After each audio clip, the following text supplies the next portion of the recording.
हाँ जी, कैसे हैं आप? उम्मीद करता हूँ आप सब बहुत अच्छे होंगे। दोस्तों, एक बार फिर आप सभी का मेरे यूट्यूब चैनल स्किल्ड एजुकेशन 313 पर हार्दिक स्वागत है। दोस्तों, आज के इस सेशन में हम बात करने वाले हैं वर्ल्ड बैंक, जो कि कॉमर्स और मैनेजमेंट से रिलेटेड किसी भी एग्ज़ाम के लिए इम्पोर्टेंट रहता है, चाहे वो यूजीसी नेट का है, चाहे वो असिस्टेंट प्रोफेसर का है, या फिर पीजीटी कॉमर्स का एग्ज़ाम है, या फिर कोई और भी कॉम्पिटिटिव एग्ज़ाम्स हैं जो भी कॉमर्स या मैनेजमेंट से रिलेटेड हैं, उनमें ये टॉपिक पूछा जाता है। Let's start the topic. दोस्तों, टॉपिक है वर्ल्ड बैंक। वर्ल्ड बैंक, सबसे पहले आपको पता होना चाहिए कि वर्ल्ड बैंक होता क्या है। ठीक है, जैसे हम नाम तो सुन लेते हैं कि वर्ल्ड बैंक ने सो एंड सो कंट्री को या इंडिया को इतना लोन दिया, इतनी हेल्प की। वो वर्ल्ड बैंक हेल्प क्यों करता है हमारी? ठीक है, और यदि करता है तो उसके रिटर्न में उसको क्या चाहिए? ठीक, उसके क्या ऑब्जेक्टिव्स हैं? वर्ल्ड बैंक एक्चुअली होता क्या है, ये कब एस्टेब्लिशमेंट हुआ, ये सब आज इस सेशन में हम बात करेंगे। सबसे पहले वर्ल्ड बैंक को हम बोलते हैं IBRD, international bank for reconstruction and development, known as world bank. ठीक, एक्चुअली ये सब कब फॉर्म हुआ था? 1944 में एक ब्रेटन वुड कॉन्फ्रेंस हुआ था। ब्रेटन वुड कॉन्फ्रेंस इसका नाम क्यों दिया गया? क्योंकि USA के अंदर एक प्लेस है, एक जगह है ब्रेटन वुड, वहाँ पे वो कॉन्फ्रेंस हेल्ड हुई थी। वो किस लिए हुई थी? इकोनॉमीज़ को रिफॉर्म करने के लिए। ठीक है, वर्ल्ड वार सेकंड के बाद काफ़ी क्राइसिस आ गए थे इकोनॉमी में, स्पेशली यूरोप और जापान की इकोनॉमी के अंदर। उसको रिकंस्ट्रक्शन के लिए, उसको रिबिल्ड करने के लिए ये एक जो ब्रेटन वुड कॉन्फ्रेंस है वो हेल्ड की गई थी। इसमें फिर कई डिसीजन लिए गए थे, उनमें से एक ये उसका एक रिजल्ट क्या है? वर्ल्ड बैंक भी है। इनिशियली इसको क्या बोला गया था? IBRD, international bank for reconstruction and development, came into force on 1 जुलाई 1944।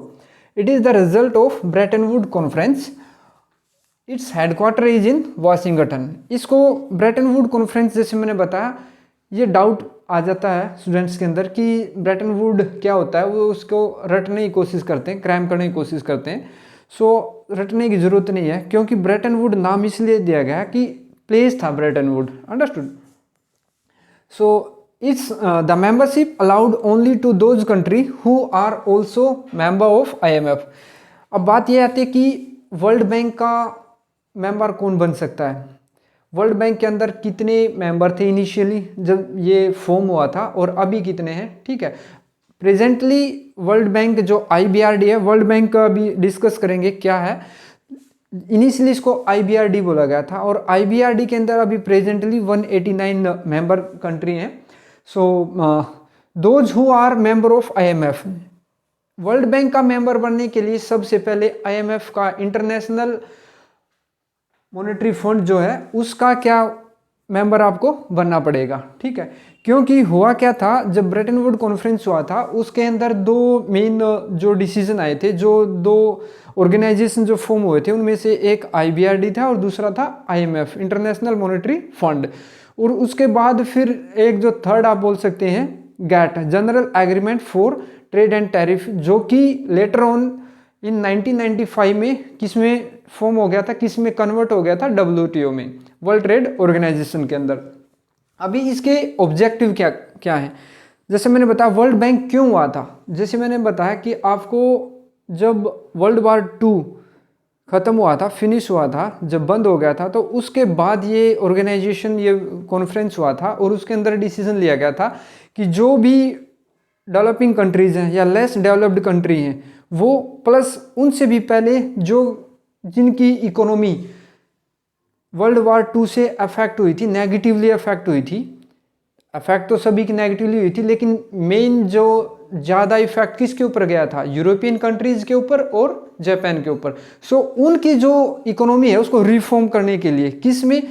या तो इंफ्रास्ट्रक्चर में, एजुकेशन में, जो लाइफ ऑफ द सिटीजन्स, उनके सब भी ये जो मेन फैक्ट थे उनके ऊपर इसका डिसीजन लिया गया था। ये फर्स्ट इसका ऑब्जेक्टिव क्या था? To support world war affected economies of European and Japanese in reconstruction, जो भी उनकी उसमें बर्बादी हुई थी, जो भी बिल्डिंग्स या जो इंफ्रास्ट्रक्चर जो था उसमें जो भी उनका नुकसान हुआ था उसको दोबारा से रिबिल्ड करने के लिए, रिकंस्ट्रक्ट करने के लिए, ठीक। उसके बाद it provides long term capital for improving BOP. BOP क्या होता है? Balance of payments. ये मैंने प्रीवियस सेशन में इसका कंप्लीट आपको समझाया हुआ है कि बीओपी होता है क्या है।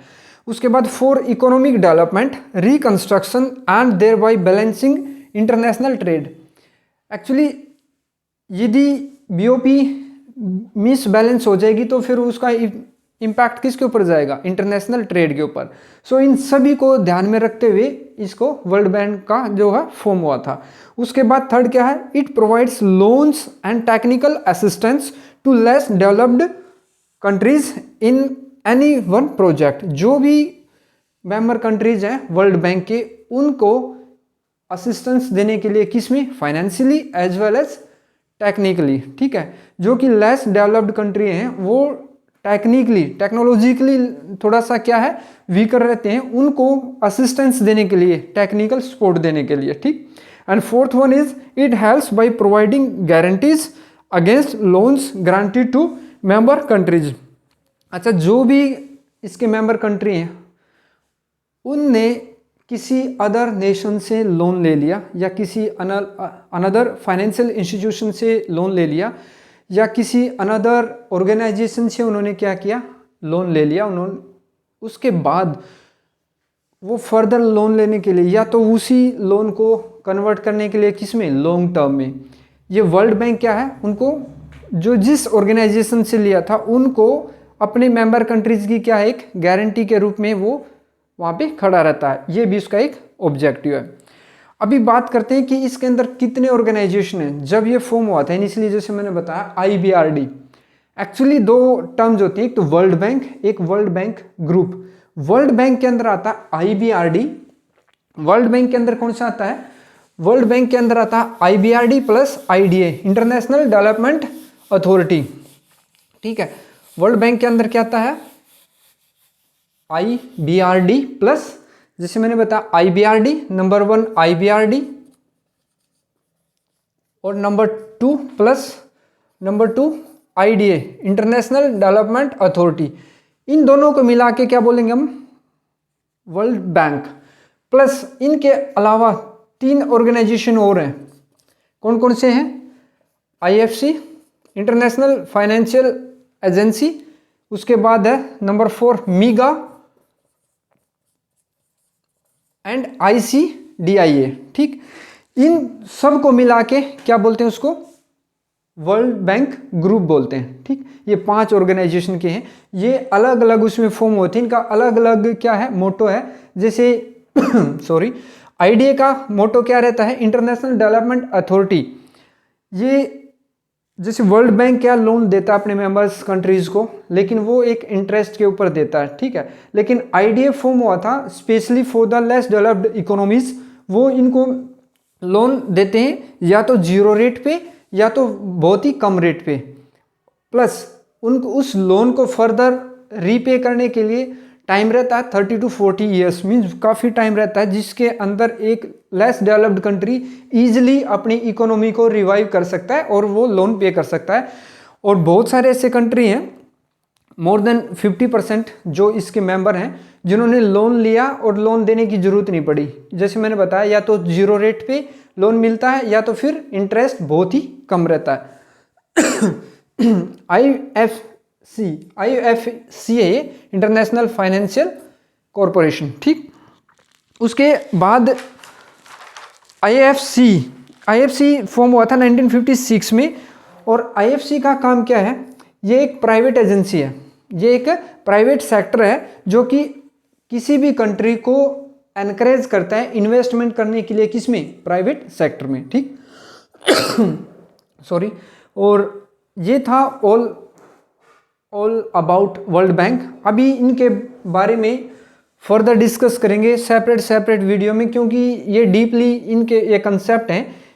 एक वीडियो में यदि बताऊंगा तो वीडियो काफ़ी लंबी हो जाएगी, ठीक है। इसके जो 5 मेंबर हैं, all 5 members I will cover in the next video 1 by 1। Fifth one ICSID, ठीक। सो इनकी एक एक डिटेल में अभी बात करेंगे नेक्स्ट वन वीडियो में। सो यदि आपको अच्छा लगा हो, कुछ सीखने को मिला हो तो लाइक द सेशन, और आप नए हैं तो subscribe my channel. Thank you very much.